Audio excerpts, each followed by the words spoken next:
ಏನು ಸುಹಾಸ್ ಶೆಟ್ಟಿ ಅವರ ಹಿಂದೂ ಕಾರ್ಯಕರ್ತರ ಬರ್ಬರವಾದಂಥ ಕೊಲೆಯಾಗಿದೆ. ಇಡೀ ಮಂಗಳೂರು ಬೆಚ್ಚಿ ಬೀಳುವಂಥ ಮತ್ತು ಇಡೀ ಮಂಗಳೂರು ಉದ್ವಿಗ್ನ ಪರಿಸ್ಥಿತಿಗೆ ಮುಟ್ಟಿದೆ. ಇವತ್ತು ಮಂಗಳೂರು ಬಂದ್ ಸಹ ನಮ್ಮ ಹಿಂದೂ ಕಾರ್ಯಕರ್ತರು ಮಂಗಳೂರು ಬಂದ್ ಕರೆದಿದ್ದಾರೆ ಈಗಾಗಲೇ.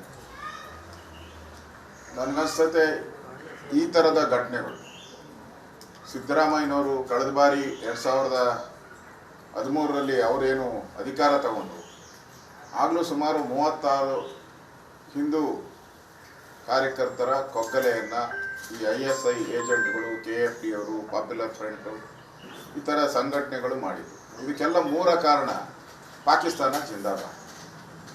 ಅದೇನೋ ಗೊತ್ತಿಲ್ಲ, ಕಾಂಗ್ರೆಸ್ ಬಂದಾಗ ಮಾತ್ರ ವಿಧಾನಸೌಧದಿಂದ ಹಿಡಿದು ಬಡಾವಣೆಗಳವರೆಗೂ ಪಾಕಿಸ್ತಾನ ಜಿಂದಾಬಾದ್ ಜಿಂದಾಬಾದ್ ಅಂತ ಆಗ್ತಾರೆ. ಪಾಕಿಸ್ತಾನದ ಪಾಗ್ಲಗೆ ಅವಮಾನ ಮಾಡೋ ರೀತಿ ಇಡೀ ಭಾರತ ಹೋರಾಟ ಮಾಡ್ತಾ ಇದ್ದಾರೆ. ಆ ಪಾಕಿಸ್ತಾನ ಬಾವುಟಗಳನ್ನ ಎತ್ಕೊಂಡು ಜೋಬಲ್ಲಿ ಇಟ್ಕೊಂಡು ಹೋಗುವಂಥದ್ದನ್ನು ಕೂಡ ನಾವು ಮಾಧ್ಯಮದಲ್ಲಿ ನೋಡ್ತಾ ಇದ್ದೇವೆ. ಈ ಮಂಗಳೂರು ಘಟನೆಗೆ ನೇರ ಕಾರಣ ಇರ್ತಕ್ಕಂಥದ್ದು ಈ ಪಾಕಿಸ್ತಾನ ಜಿಂದಾಬಾದ್. ಇದರಿಂದನೇ ಅಲ್ಲಿ ಮಂಗಳೂರಲ್ಲಿ ನಿರಂತರವಾಗಿ ಒಂದಾದ್ಮೇಲೆ ಒಂದು ಕೊಲೆಗಳು ನಡೀತಾನೆ ಇದೆ. ರಾಜ್ಯದಲ್ಲಿ ಕಾನೂನು ಸುವ್ಯವಸ್ಥೆ ಕೇಳೋ ಪ್ರಶ್ನೆನೇ ಇಲ್ಲ. ನಾವು ಪದೇ ಪದೇ 100 ಸರಿ 1000 ಸರಿ ಹೇಳಿದ್ರಿ, ಕೇಳಿದ್ರೆ ಲೆಕ್ಕ ಕೊಡ್ತಾರೆ. ನಿಮ್ಮ ಕಾಲದಲ್ಲಿ ಎಷ್ಟಾಯಿತು, ನಮ್ಮ ಕಾಲದಲ್ಲಿ ಎಷ್ಟಾಯಿತು, ಈ ಅಂಕಿಅಂಶಗಳನ್ನು ಕೊಡುವಂಥ ಹೀನ ಸರ್ಕಾರ ಇದು. ಇವತ್ತು ಈ ಒಂದು ಸುಹಾಸ್ ಶೆಟ್ಟಿ ಕೊಲೆ ನಿಜಕ್ಕೂ ಹಿಂದೂ ಕಾರ್ಯಕರ್ತರಿಗೆ ಎಲ್ಲೆಲ್ಲಿ ಸಿಗ್ತಾರೋ ಅಮಾಯಕರ ರೀತಿ ಅವ್ರನ್ನ ಕೊಲೆ ಮಾಡುವಂಥದ್ದು, ಅವ್ರ ಹತ್ರ ಯಾವುದೇ ಆಯುಧ ಇಲ್ಲ ಅಂತೇಳಿ ಗೊತ್ತಾದ ಮೇಲೆ ಅಟ್ಯಾಕ್ ಮಾಡಿರುವಂಥದ್ದು. ಅದನ್ನು ಮಾಹಿತಿ ಕೊಟ್ಟವ್ರು ಯಾರು? ಮಾಹಿತಿ ಕೊಟ್ಟಿದ್ದರಿಂದನೇ ಇವರು ಕೊಲೆಯನ್ನು ಮಾಡಿದ್ದಾರೆ, ಬರ್ಬರವಾಗಿ ಮಾಡಿದ್ದಾರೆ. ಇದರಿಂದ ಇವತ್ತು ರಾಜ್ಯದಲ್ಲಿ ಈಗ ಕಾಂಗ್ರೆಸ್ ಸರ್ಕಾರ ಒಂದು ಕಡೆ ಸಿದ್ದರಾಮಯ್ಯನವರು ಯುದ್ಧ ಬೇಡ ಅಂತ, ಪಾಕಿಸ್ತಾನ ಪಾಪ ಪಾಕಿಸ್ತಾನ ಅಂತಾರೆ, ಇನ್ನೊಂದು ಕಡೆ ಇಲ್ಲಿ ಪಾಕಿಸ್ತಾನ ಜಿಂದಾಬಾದ್ ಅಂತ ಕೂಗೋರಿಗೆ ನಾನು ಕ್ರಮ ತೆಗೆದುಕೊಳ್ತೀನಿ ಅಂತಾರೆ. ದೇಶದ್ರೋಹಿಗಳ ಮೇಲೆ ಕ್ರಮ ತೆಗೆದುಕೊಂಡಾಗ ದೇಶದ್ರೋಹಿಗಳ ಮೇಲೆ ಸರಿಯಾದಂಥ ಬುದ್ಧಿ ಕಲಿಸೋವಂಥ, ಅವ್ರಿಗೆ ಗುಂಡಿಡುವಂಥ ಒಂದು ಕಾಯ್ದೆ ಬಂದರೆ ಮಾತ್ರ ಈ ದೇಶ ಸುರಕ್ಷಿತವಾಗಿರ್ತೈತೆ. ಇವತ್ತು ಈ ಘಟನೆ ಭಾಳ ಇಡೀ ಹಿಂದೂ ಕಾರ್ಯಕರ್ತರಿಗೆ ನೋವಾಗಿದೆ. ನಾನು ಕೂಡ ಖಂಡಿಸ್ತೀನಿ ಈ ರಾಜ್ಯ ಸರ್ಕಾರದ ವೈಫಲ್ಯ.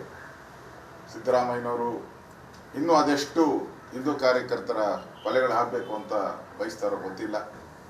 ಕ್ರಮ ತೆಗೆದುಕೊಂಡಿದ್ರೆ ಮೊದಲೇ ಆದಾಗ, ನೇಹ ಹತ್ಯೆ ಆದಾಗ, ಲವ್ ಜಿಹಾದ್ ಆದಾಗ ಇವೆಲ್ಲ ಕ್ರಮ ತೆಗೆದುಕೊಂಡಿದ್ದರೆ, ಕಠಿಣ ಕ್ರಮ ತೆಗೆದುಕೊಂಡಿದ್ದರೆ ಇವೆಲ್ಲ ನಡೀತಾನೆ ಇರಲಿಲ್ಲ. ಕೇಳಿದ್ರೆ ಈಗ ಅದು ಹಿಂದಿನ ದ್ವೇಷದ ರಾಜಕಾರಣ ಅಂತ ಹೇಳ್ತಾರೆ. ಏನು ಪಾಕಿಸ್ತಾನ ಜಿಂದಾಬಾದ್ ಕೂಗೋದು ದ್ವೇಷದ ರಾಜಕಾರಣನ? ಪ್ರತಿಯೊಬ್ಬ ನಾಗರಿಕ, ಭಾರತೀಯ ನಾಗರಿಕನಿಗೂ ಯಾರಾದರೂ ಹಿಂಗೆ ಭಾರತದ ಬಗ್ಗೆ ಧಿಕ್ಕಾರಕ್ಕೆ ಹೋಗಿದ್ರೆ ಪಾಕಿಸ್ತಾನ ಜಿಂದಾಬಾದ್ ಅದರ ಮೈಯಲ್ಲಿ ರಕ್ತ ಕುದಿಯುತ್ತೆ. ಅದನ್ನು ಇವರು ಕ್ರಮ ಅಂತ ಹೇಳ್ಕೊಂಡು ಹೋದರೆ ಅವರು ಕೂಗ್ತಾನೆ ಇದ್ದಾರೆ. ಅದರಿಂದ ಈಗ ನಾನು ಮತ್ತು ನಮ್ಮ ರಾಜ್ಯದ ಅಧ್ಯಕ್ಷರಾದಂಥ ವಿಜಯೇಂದ್ರ ಅವರು ಆ ಸ್ಥಳಕ್ಕೆ ಮಂಗಳೂರಿಗೆ ಈಗ ತೆರಳ್ತಾ ಇದ್ದೀರಿ. 11:30 ಫ್ಲೈಟ್ ಹೋಗ್ತಾ ಇದ್ದೀರಿ. ನಾವು ಹೋಗಿ ಅಲ್ಲಿ ಈ ಪ್ರತಿಭಟನೆಯಲ್ಲಿ ನಾವು ಪಾಲ್ಗೊಳ್ತಾ ಇದ್ದೀರಿ. ಅವ್ರ ಮನೆಗೂ ಹೋಗ್ತಾ ಇದ್ದೀರಿ. ಅವ್ರ ಮನೆಗೆ ಹೋಗಿ ಅವರ ಕುಟುಂಬದವ್ರನ್ನ ಭೇಟಿ ಮಾಡಿ ಅವರಿಗೆ ಸಾಂತ್ವನ ಹೇಳುವಂಥದ್ದು ಮತ್ತು ಅಲ್ಲಿ ಇಡೀ ಕಾನೂನು ಸುವ್ಯವಸ್ಥೆ ಹದಗೆಟ್ಟಿರೋದ್ರ ಬಗ್ಗೆ ಕೂಡ ಸರ್ಕಾರದ ಗಮನಕ್ಕೆ ತರುವಂಥ, ಪೊಲೀಸ್ ಇಲಾಖೆ ಗಮನಕ್ಕೆ ತರುವಂಥ ಕೆಲಸವನ್ನು ಮಾಡ್ತೀವಿ. ನೀವು ಮಂಗಳೂರು ಬಿಜೆಪಿ ವಿಭಾಗದ ಶಾಸಕರು ಆರೋಪ ಮಾಡ್ತಾ ಇರುವಂಥದ್ದು ಪೊಲೀಸ್ ಇಲಾಖೆಯಿಂದಲೂ ಕೂಡ ಪರೋಕ್ಷವಾಗಿ ಹತ್ಯೆಕೋರರಿಗೆ ನೆರವು ಹೋಗಿದೆ, ಅದನ್ನೇ ನಾನು ಹೇಳಿದ್ದು. ಲೀಕ್ ಆಗಿದೆ. ಹೌದೌದು. ಈಗ ಅವನು ಎಲ್ಲಿ ಹೋಗ್ತಾ ಇದ್ದಾನೆ, ಮತ್ತು ಅವನ ಹತ್ರ ಯಾವುದೇ ವೆಪನ್ ಇಲ್ಲ, ಮತ್ತು ಯಾವುದೇ ರೀತಿ ಆಯುಧಗಳಿಲ್ಲ, ಇವೆಲ್ಲವನ್ನ ಕನ್ಫರ್ಮ್ ಮಾಡಿ ಹೇಳಿದವರು ಯಾರು? ಮೋಸ್ಟ್ಲಿ ನಮ್ಮ ಕಾರ್ಯಕರ್ತರು ಹೇಳೋ ರೀತಿ ಇದರಲ್ಲಿ ಇಲಾಖೆದು ಏನಾನ ಕೈವಾಡ ಇದೆಯಾ? ಜೊತೆಗೆ ಮೊನ್ನೆ ಅಲ್ಲಿ ಹೋರಾಟ ಆದಾಗ ಕೆಲವರು ಖಾಸಗಿ ಕಾರಲ್ಲಿ ಕಳಿಸಿದ್ರು ಪೊಲೀಸ್ ಇಲಾಖೆ ಇದೆಲ್ಲನೂ ಕೂಡ ರಾಜ್ಯದಲ್ಲಿ ಸಿದ್ದರಾಮಯ್ಯ ಬಂದ ಮೇಲೆ ಅವರ ಹೇಳಿಕೆಗಳು, ಅವರ ನಡೆ ನುಡಿ, ಚಾಮರಾಜಪೇಟೆಯಲ್ಲಿ ಹಸುಗಳ ಒಂದು ಮೊಲೆ ಕೆಚ್ಚಲು ಕುಯ್ದಾಗೂ ಕೂಡ ಸಿದ್ದರಾಮಯ್ಯನವರ ನಡೆ ನುಡಿ ನೋಡಿ, ಪಾಕಿಸ್ತಾನದ ವಿಚಾರವಾಗೂ ನಡೆ ನುಡಿ ನೋಡಿ, ಇಲ್ಲಿ ಹಿಂದೂ ಕಾರ್ಯಕರ್ತರ ಕೊಲೆಗಳಾಗ್ತಾ ಇದ್ರು ಕೂಡ ಅವ್ರಿಗೆ ಅದಕ್ಕೆ ಆದಂಥ ಸಬೂಬು ಹೇಳುವಂಥ ಕಾರ್ಯವನ್ನು ಮಾಡ್ತಾ ಇದ್ದಾರೆ. ಇದು ನಿಜಕ್ಕೂ ಈ ಸರ್ಕಾರ ಎಷ್ಟು ಕಾನೂನು ಸುವ್ಯವಸ್ಥೆಯನ್ನು ಕೈ ಚೆಲ್ಲಿದೆ ಅನ್ನೋದಕ್ಕೆ ಇದು ಸ್ಪಷ್ಟ ಉದಾಹರಣೆಗಳನ್ನು ಇವತ್ತು ನಾವು ನೋಡ್ತೇವೆ. ದಿನೇಶ್ ಗುಂಡೂರಾವ್ ಅವರು ಹೇಳಿದ್ದಾರೆ ಈ ಒಂದು ಸಂದರ್ಭದಲ್ಲಿ. ದಿನೇಶ್ ಗುಂಡೂರಾವ್ಗೆ ಪಾಪ ಅವರು ಆ ಸ್ಥಿತಿಯಲ್ಲಿದ್ದಾರೆ. ಅವ್ರಿಗೆ ಪಾಕಿಸ್ತಾನ ನಮ್ಮನ್ನು ಬೈದರೂ ಸರಿ, ಪಾಕಿಸ್ತಾನ ಜಿಂದಾಬಾದ್ ಆದರೂ ಸರಿ, ಅವ್ರಿಗೇನು ಅನ್ಸೋದೇ ಇಲ್ಲ. ಆ ಥರದ ಎಮ್ಮೆ ಚರ್ಮದವರು. ರಾತ್ರಿ ಕಮಿಷನರ್ ಸ್ಥಳಕ್ಕೆ ಭೇಟಿ ಕೊಟ್ಟ ಬಳಿಕ ಮಾಧ್ಯಮಗಳ ಜೊತೆ ಮಾತನಾಡ್ತಾ ಇದ್ದಾರೆ. ಅದು ಹಳೆ ಪ್ರಕರಣ, ಹಳೆ ಕೊಲೆಗೆ ಇದು ಪ್ರತಿಕಾರದ ಕೊಲೆ ಅಂದ್ರೆ ಇನ್ನು ಇನ್ವೆಸ್ಟಿಗೇಷನ್ ಸ್ಟಾರ್ಟ್ ಮಾಡಿಲ್ಲ. ಪ್ರತಿಕಾರದ ಕೊಲೆ. ಇಡೀ ಪೊಲೀಸ್ ಇಲಾಖೆನೇ ಕಾಂಗ್ರೆಸ್ ಪಾರ್ಟಿ ಇಲಾಖೆಗಳಾಗೋದು. ನೀವು ನೋಡಿದ್ರ ಸಿದ್ದರಾಮಯ್ಯ ಪೊಲೀಸರು ನೋಡಿಯೋಕೆ ಹೋಗ್ತಾರೆ. ಪೊಲೀಸು ಎಲ್ಲ ಕಾಂಗ್ರೆಸ್ಸಿನ ಅಲ್ಲಿನ ಗೂಂಡಾಗಳು ಕಂಟ್ರೋಲ್ ಮಾಡ್ತಾರೆ. ಅವ್ರ ಕುಮ್ಮಕ್ಕಿನಿಂದನೇ ಇದು ಜಾಸ್ತಿ ಆಗ್ತಾ ಇರೋದು. ಯಾಕೆಂದರೆ ಈ ಪೊಲೀಸ್ ಸ್ಟೇಷನ್ಗಳೆಲ್ಲ ಕಾಂಗ್ರೆಸ್ಸಿನ ಆಫೀಸ್ ಆಗೋಗಿದೆ. ಅದರಿಂದ ಈ ರೀತಿ ಘಟನೆಗಳು ಆಗ್ತಾ ಇದೆ. ಏನು ಸುಹಾಸ್ ಶೆಟ್ಟಿ ಅವರ ಹಿಂದೂ ಕಾರ್ಯಕರ್ತರ ಬರ್ಬರವಾದಂಥ ಕೊಲೆ ಆಗಿದೆ. ಇಡೀ ಮಂಗಳೂರು ಬೆಚ್ಚಿ ಬೀಳುವಂಥ ಮತ್ತು ಇಡೀ ಮಂಗಳೂರು ಉದ್ವಿಗ್ನ ಪರಿಸ್ಥಿತಿಗೆ ಮುಟ್ಟಿದೆ. ಇವತ್ತು ಮಂಗಳೂರು ಬಂದ್ ಸಹ ನಮ್ಮ ಹಿಂದೂ ಕಾರ್ಯಕರ್ತರು ಮಂಗಳೂರು ಬಂದ್ ಕರೆದಿದ್ದಾರೆ ಈಗಾಗಲೇ. ನನಗನ್ಸುತ್ತೆ ಈ ಥರದ ಘಟನೆಗಳು ಸಿದ್ದರಾಮಯ್ಯನವರು ಕಳೆದ ಬಾರಿ 2013ರಲ್ಲಿ ಅವರೇನು ಅಧಿಕಾರ ತಗೊಂಡು ಆಗಲೂ ಸುಮಾರು 36 ಹಿಂದೂ ಕಾರ್ಯಕರ್ತರ ಕೊಕ್ಕಲೆಯನ್ನು ಈ ISI ಏಜೆಂಟ್ಗಳು, KFP ಅವರು, ಪಾಪ್ಯುಲರ್ ಫ್ರಂಟು ಈ ಥರ ಸಂಘಟನೆಗಳು ಮಾಡಿದ್ರು. ಇದಕ್ಕೆಲ್ಲ ಮೂಲ ಕಾರಣ ಪಾಕಿಸ್ತಾನ ಜಿಂದಾಬಾದ್. ಅದೇನೋ ಗೊತ್ತಿಲ್ಲ, ಕಾಂಗ್ರೆಸ್ ಬಂದಾಗ ಮಾತ್ರ ವಿಧಾನಸೌಧದಿಂದ ಹಿಡಿದು ಬಡಾವಣೆಗಳವರೆಗೂ ಪಾಕಿಸ್ತಾನ ಜಿಂದಾಬಾದ್ ಜಿಂದಾಬಾದ್ ಅಂತ ಆಗ್ತಾರೆ. ಪಾಕಿಸ್ತಾನದ ಪಾಗ್ಲಗೆ ಅವಮಾನ ಮಾಡೋ ರೀತಿ ಇಡೀ ಭಾರತ ಹೋರಾಟ ಮಾಡ್ತಾ ಇದ್ದಾರೆ. ಆ ಪಾಕಿಸ್ತಾನ ಬಾವುಟಗಳನ್ನ ಎತ್ಕೊಂಡು ಜೋಬಲ್ಲಿ ಇಟ್ಕೊಂಡು ಹೋಗುವಂಥದ್ದನ್ನು ಕೂಡ ನಾವು ಮಾಧ್ಯಮದಲ್ಲಿ ನೋಡ್ತಾ ಇದ್ದೇವೆ. ಈ ಮಂಗಳೂರು ಘಟನೆಗೆ ನೇರ ಕಾರಣ ಇರತಕ್ಕಂಥದ್ದು ಈ ಪಾಕಿಸ್ತಾನ ಜಿಂದಾಬಾದ್. ಇದರಿಂದನೇ ಅಲ್ಲಿ ಮಂಗಳೂರಲ್ಲಿ ನಿರಂತರವಾಗಿ ಒಂದಾದ್ಮೇಲೆ ಒಂದು ಕೊಲೆಗಳು ನಡೀತಾನೆ ಇದೆ. ರಾಜ್ಯದಲ್ಲಿ ಕಾನೂನು ಸುವ್ಯವಸ್ಥೆ ಕೇಳೋ ಪ್ರಶ್ನೆನೇ ಇಲ್ಲ. ನಾವು ಪದೇ ಪದೇ 100 ಸರಿ 1000 ಸರಿ ಹೇಳಿದ್ರಿ, ಕೇಳಿದ್ರೆ ಲೆಕ್ಕ ಕೊಡ್ತಾರೆ. ನಿಮ್ಮ ಕಾಲದಲ್ಲಿ ಎಷ್ಟಾಯಿತು, ನಮ್ಮ ಕಾಲದಲ್ಲಿ ಎಷ್ಟಾಯಿತು. ಈ ಅಂಕಿಅಂಶಗಳನ್ನು ಕೊಡುವಂಥ ಹೀನ ಸರ್ಕಾರ ಇದು. ಇವತ್ತು ಈ ಒಂದು ಸುಹಾಸ್ ಶೆಟ್ಟಿ ಕೊಲೆ ನಿಜಕ್ಕೂ ಹಿಂದೂ ಕಾರ್ಯಕರ್ತರಿಗೆ ಎಲ್ಲೆಲ್ಲಿ ಸಿಗ್ತಾರೋ ಅಮಾಯಕರ ರೀತಿ ಅವ್ರನ್ನ ಕೊಲೆ ಮಾಡುವಂಥದ್ದು, ಅವ್ರ ಹತ್ರ ಯಾವುದೇ ಆಯುಧ ಇಲ್ಲ ಅಂತೇಳಿ ಗೊತ್ತಾದ ಮೇಲೆ ಅಟ್ಯಾಕ್ ಮಾಡಿರುವಂಥದ್ದು. ಅದನ್ನು ಮಾಹಿತಿ ಕೊಟ್ಟವ್ರು ಯಾರು? ಮಾಹಿತಿ ಕೊಟ್ಟಿದ್ದರಿಂದನೇ ಇವರು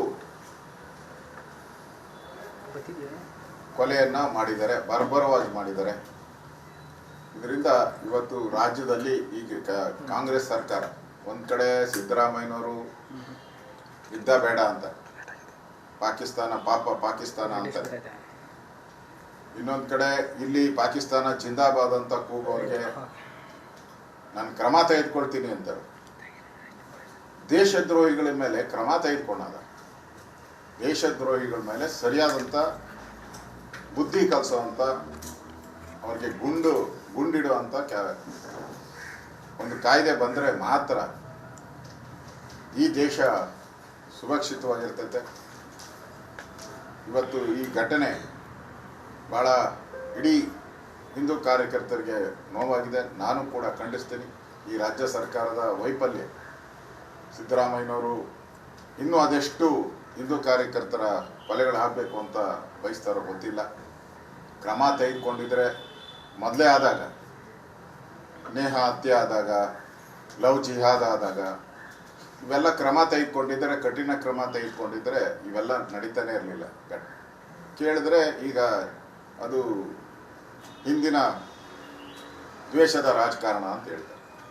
ಏನು ಪಾಕಿಸ್ತಾನ ಜಿಂದಾಬಾದ್ ಕೂಗೋದು ದ್ವೇಷದ ರಾಜಕಾರಣನ? ಪ್ರತಿಯೊಬ್ಬ ನಾಗರಿಕ, ಭಾರತೀಯ ನಾಗರಿಕನಿಗೂ ಯಾರಾದರೂ ಹಿಂಗೆ ಭಾರತದ ಬಗ್ಗೆ ಧಿಕ್ಕಾರಕ್ಕೆ ಹೋಗಿದ್ರೆ, ಪಾಕಿಸ್ತಾನ ಜಿಂದಾಬಾದ್ ಅಂದ್ರೆ ಮೈಯಲ್ಲಿ ರಕ್ತ ಕುದಿಯುತ್ತೆ. ಅದನ್ನು ಇವರು ಕ್ರಮ ಅಂತ ಹೇಳ್ಕೊಂಡು ಹೋದರೆ ಅವರು ಕೂಗ್ತಾನೆ ಇದ್ದಾರೆ.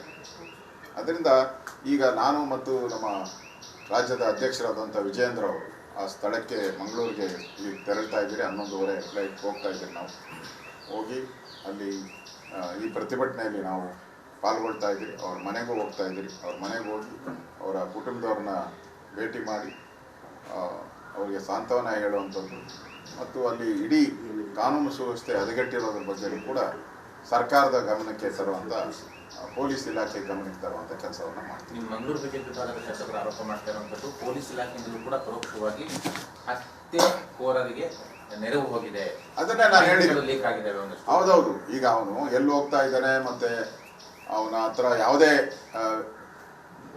ವೆಪನ್ ಇಲ್ಲ, ಮತ್ತೆ ಯಾವುದೇ ರೀತಿ ಆಯುಧಗಳಿಲ್ಲ, ಇವೆಲ್ಲವನ್ನ ಕನ್ಫರ್ಮ್ ಮಾಡಿ ಹೇಳಿದವರು ಯಾರು? ಮೋಸ್ಟ್ಲಿ ನಮ್ಮ ಕಾರ್ಯಕರ್ತರು ಹೇಳೋ ರೀತಿ ಇದರಲ್ಲಿ ಇಲಾಖೆದು ಏನಾನ ಕೈವಾಡ ಇದೆಯಾ? ಜೊತೆಗೆ ಮೊನ್ನೆ ಅಲ್ಲಿ ವಕ್ಫ್ ಹೋರಾಟ ಆದಾಗ ಕೆಲವರು ಸ್ಕಾರ್ಪಿಯೋ ಕಾರಲ್ಲಿ ಕಳಿಸಿದ್ರು, ಪೊಲೀಸ್ ಇಲಾಖೆ ಹೇಳುವಂಥದ್ದು ಕೂಡ ನಮ್ಮ ಗಮನಕ್ಕೆ ಬಂದಿದೆ. ಇದೆಲ್ಲನೂ ಕೂಡ ರಾಜ್ಯದಲ್ಲಿ ಸಿದ್ದರಾಮಯ್ಯ ಬಂದ ಮೇಲೆ ಅವರ ಹೇಳಿಕೆಗಳು, ಅವರ ನಡೆ ನೋಡಿ, ಚಾಮರಾಜಪೇಟೆಯಲ್ಲಿ ಹಸುಗಳ ಒಂದು ಮೊಲೆ ಕೆಚ್ಚಲು ಕುಯ್ದಾಗೂ ಕೂಡ ಸಿದ್ದರಾಮಯ್ಯನವರ ನಡೆ ನೋಡಿ, ಪಾಕಿಸ್ತಾನದ ವಿಚಾರವಾಗೂ ನಡೆ ನೋಡಿ, ಇಲ್ಲಿ ಹಿಂದೂ ಕಾರ್ಯಕರ್ತರ ಕೊಲೆಗಳಾಗ್ತಾ ಇದ್ರು ಕೂಡ ಅವ್ರಿಗೆ ಅದಕ್ಕೆ ಆದಂಥ ಸಬೂಬು ಹೇಳುವಂಥ ಕಾರ್ಯವನ್ನು ಮಾಡ್ತಾ ಇದ್ದಾರೆ. ಇದು ನಿಜಕ್ಕೂ ಈ ಸರ್ಕಾರ ಎಷ್ಟು ಕಾನೂನು ಸುವ್ಯವಸ್ಥೆಯನ್ನು ಕೈ ಚೆಲ್ಲಿದೆ ಅನ್ನೋದಕ್ಕೆ ಇದು ಸ್ಪಷ್ಟ ಉದಾಹರಣೆಗಳನ್ನು ಇವತ್ತು ನಾವು ನೋಡ್ತೀವಿ. ಕಾಂಗ್ರೆಸ್ ಬಿಜೆಪಿಯವರು ಬೆಂಕಿ ಸುರಿಯೋದು ಬೇಡ ಅಂತ ದಿನೇಶ್ ಗುಂಡೂರಾವ್ ಅವರು ಹೇಳಿದ್ದಾರೆ ಈ ಒಂದು ಸಂದರ್ಭದಲ್ಲಿ. ದಿನೇಶ್ ಗುಂಡೂರಾವ್ಗೆ ಪಾಪ ಅವರು ಆ ಸ್ಥಿತಿಯಲ್ಲಿದ್ದಾರೆ. ಅವ್ರಿಗೆ ಪಾಕಿಸ್ತಾನ ನಮ್ಮನ್ನು ಬೈದರೂ ಸರಿ, ಪಾಕಿಸ್ತಾನ ಜಿಂದಾಬಾದ್ ಆದರೂ ಸರಿ, ಅವ್ರಿಗೇನು ಅನ್ಸೋದೇ ಇಲ್ಲ. ಆ ಥರದ ಎಮ್ಮೆ ಚರ್ಮದವರು. ರಾತ್ರಿ ಕಮಿಷನರ್ ಸ್ಥಳಕ್ಕೆ ಭೇಟಿ ಕೊಟ್ಟ ಬಳಿಕ ಮಾಧ್ಯಮಗಳ ಜೊತೆ ಮಾತನಾಡ್ತಾ ಇದ್ದಾರೆ. ಅದು ಹಳೆ ಪ್ರಕರಣ, ಹಳೆ ಕೊಲೆಗೆ ಇದು ಪ್ರತಿಕಾರದ ಕೊಲೆ. ಅಂದ್ರೆ ಇನ್ನು ಇನ್ವೆಸ್ಟಿಗೇಷನ್ ಸ್ಟಾರ್ಟ್ ಮಾಡಿಲ್ಲ. ಪ್ರತಿಕಾರದ ಕೊಲೆ. ಇಡೀ ಪೊಲೀಸ್ ಇಲಾಖೆನೇ ಕಾಂಗ್ರೆಸ್ ಪಾರ್ಟಿ ಇಲಾಖೆಗಳಾಗೋದು. ನೀವು ನೋಡಿದಿರ, ಸಿದ್ದರಾಮಯ್ಯ ಪೊಲೀಸು ನೋಡಿಯೋಕೆ ಹೋಗ್ತಾರೆ. ಪೊಲೀಸು ಎಲ್ಲ ಕಾಂಗ್ರೆಸ್ಸಿನ ಅಲ್ಲಿನ ಗೂಂಡಾಗಳು ಕಂಟ್ರೋಲ್ ಮಾಡ್ತಾರೆ. ಅವ್ರ ಕುಮ್ಮಕ್ಕಿನಿಂದನೇ ಇದು ಜಾಸ್ತಿ ಆಗ್ತಾ ಇರೋದು. ಯಾಕೆಂದರೆ ಈ ಪೊಲೀಸ್ ಸ್ಟೇಷನ್ಗಳೆಲ್ಲ ಕಾಂಗ್ರೆಸ್ಸಿನ ಆಫೀಸ್ ಆಗೋಗಿದೆ. ಅದರಿಂದ ಈ ರೀತಿ ಘಟನೆಗಳು ಆಗ್ತಾ ಇದೆ.